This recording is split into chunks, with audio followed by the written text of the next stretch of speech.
یہ سوال اکثر و بیشتر لوگوں کی طرف سے گروپ میں آتا ہے جو ہمارے مسائل کا گروپ ہے کہ مفتی صاحب گندے خیالات کے علاج اور حل تجویز فرمائیں۔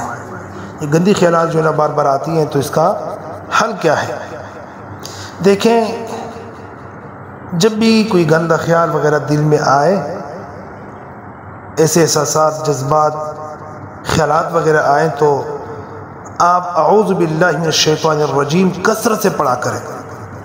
سب سے پہلا حل یہ ہے۔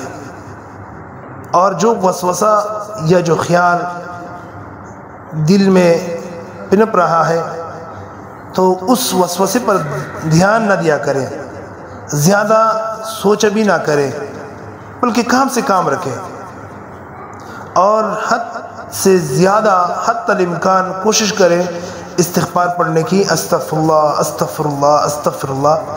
اس کی برکات یہی ہیں کہ گندے خیالات آتے رہیں گے مگر وہ ختم ہوتے رہیں گے اور اس کا اثر دل پہ باقی نہیں رہے گا، دل ہمیشہ صاف رہے گا۔ یہ دل کو بالکل صاف کر دیتا ہے، دماغ کو صاف کر دیتا ہے گناہوں سے اور گناہوں کی خیالات سے۔ اس کا ہر ایک کثرت سے اس کا ورد پڑھ لیا کریں، اس کا وظیفہ کر لیا کریں، اس کا خیال رکھا کریں۔